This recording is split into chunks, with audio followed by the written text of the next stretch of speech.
Let's talk about standardized testing. Hi everyone, I'm Michelle and this is A Common Life. I am a homeschooling mom of 5 kids. They are ages 4 through 12 and we have done standardized testing since the very beginning.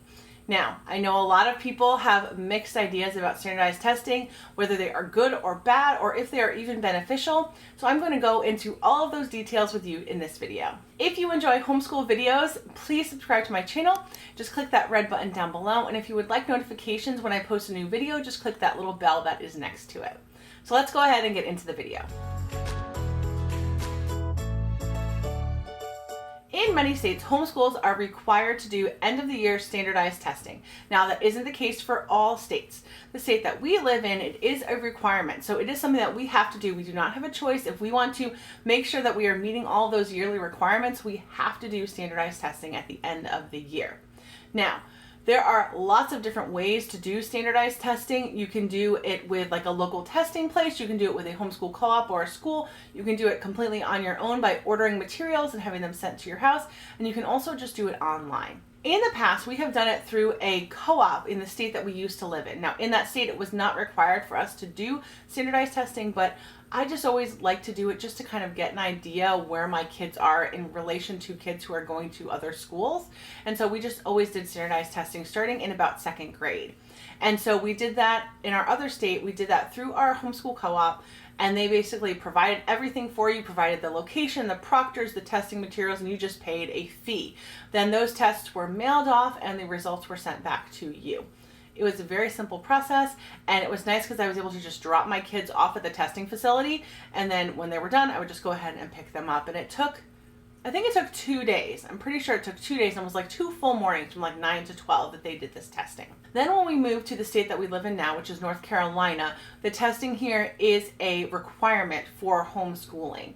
And we were not a part of any type of co-op or anything like that did standardized testing. So I just did a lot of research and found that I could do a test online. And so that is what I have done for the past 2 years. We have used the Academic Excellence Testing website for our children. Now there are 2 options. You can either do, actually there's more than 2 options, but there is the online test or the test that they actually mail to you and you write it out, with a pencil and kind of fill in the bubbles and all that, and then you mail it back in. And within those 2 tests, there are other things. You can also do the timed version or the untimed version. So there are basically like 4 or so versions of the test that you can order.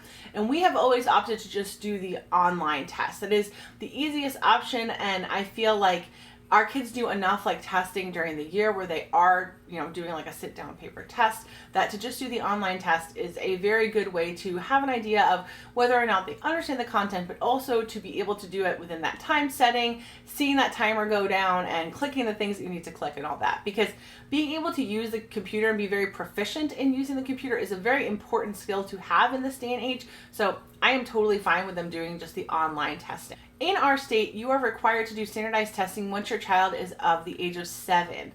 But there isn't, as far as I have been able to find, a very specific standardized test for the end of 1st grade. So what I did this year is I went online and I found a end of the year assessment from a private school. And so I used that with my 1st grader just to kind of gauge how he does. He did great on that test. Then for my 2nd grader and my 5th and 6th graders, I just did the online CAT test for them. And it has been really great for us because the test doesn't just stop at their grade level. It actually allows them to go past that and see what level equivalent they have and also what percentile they fit in. So it has been really, really neat to see that, especially for my 2nd grader this year, who was able to score straight down 99th percentiles for every single subject. And in math, he got 100% on the section, which actually scored him at a 5th grade level in math.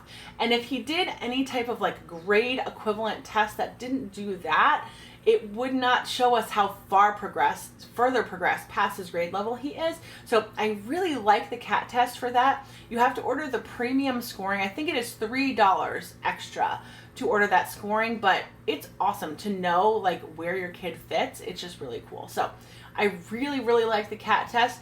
If that is something that you can do within your school, within your state for your homeschool requirements, I would highly recommend it. I will link to it down below so that you can see that website, but also know that there are coupon codes. So when I signed up in May, I think the beginning of May, I signed up for our testing, I was able to get 5 or 10, I can't remember now, $5 or $10 off each test. So they have this sale too in the spring, which is really, really great. So I think it was, I'm trying to think. Yeah, I think it was just $60. So I got $5 off each test. It was $60 for all 3 of my kids to do their standardized testing. They just had to sit down in front of a computer, do all of the work, and then immediately, within a minute or two, you actually have your results emailed to you. And they even email you a certificate and everything like that. So it's a really, really nice program. So that is our experience with standardized testing, but let me talk a little bit about the good and the bad of standardized testing. So let's start with the bad. As a homeschooler, a lot of times your children are not exactly on a grade level, or if you're a person who homeschools year round, you may not finish up your school year until the end of July. So to do a standardized test maybe in May when they're offered, or even maybe June, I think they're usually in May, it wouldn't align well with your actual school year. And so it may appear that your child is not proficient when they need a couple more months to finish all of their work. So that's one thing to consider if you're going to do it with like a testing site or something like that, that you need to make sure that you've finished up your school year before you do the actual testing. Another issue that we have found in the past is that a lot of times the test content does not match up with what you have taught during this year. So our kids, when we used to do the testing at the testing site, their like history and science did not match up at all with the content that we had done over that school year. And so they scored, I don't know, not that great, like 60% or something like that, which made it seem like they were failing, even though we had been doing ancient history, but the test was all about American history. So that's something to consider as well. The reason I like the CAT test is because it just covers like language, mechanics, and grammar, reading comprehension, and math. And so you do not have to worry about whether or not the content that you were teaching your children over the school year matches up. But if you do it at some other testing sites or use different tests, a lot of time you're going to run into that problem where you may have been teaching them a certain history or science throughout the year, or even literature. You can run into problems with that as well. And it's not going to match up with whatever the test was. Because in the public schools and with a lot of standardized testing, you are teaching to the test. So you are making sure that they are learning all the things that they need to know so that they can score well on the test. As a homeschooler, I do not teach to the test at all. I teach towards mastery, and we teach whatever curriculum we're using that year, which doesn't always line up. So that is something to consider. But if you were to use the CAT test or use something through academic excellence, you aren't going to run into that problem. Another downside to standardized testing would be if you have a special needs child, especially if you are going to do something through a testing site or through a co-op, they may not have the resources to be able to help that child. And if you are required to do testing in your state, you may run into some trouble. So the thing that I have found that has worked well is to use the CAT test untimed. You can just use the untimed test. You can sit with your child, help them as needed, if you need to read the directions or whatever it may be, or just give them a little bit more time. You can make those accommodations as a homeschooler using that test. But if you were just to send them off to a testing site or to send them through a co-op type of, very structured where there's a proctor and they need to sit down and do the assignment, for a special needs child, that would be very, very difficult. And the last bad thing that I want to talk about is for people who are more of an unschooler. If you are an unschooler, you may very much run into trouble with standardized testing because your kids have to know like a certain criteria of things. And if you haven't, really done those with your children, they're not going to perform very well. So I know that there are people who have found other options, different ways to do like an end of the year assessment. They'll do like an end of the year project or something like that. So that is an option that you can do if you kind of want to avoid that standardized testing. You have to find other ways to prove to your state, if you were to be audited, that you have done some type of end of the year assessment. Now let's talk about all of the good things about standardized testing. I think one of the greatest benefits for the parent is just kind of to see what your child knows, to see how they line up with other children their age, because usually you will get a percentile. You will see where they fit in with all the other kids that are at their grade level. So that's a really great thing to know. It doesn't necessarily mean anything as far as a homeschooler is concerned, because you are their teacher, they are your student, and so you kind of need to work with them and do whatever is best for them. But it's still something that's fun to know.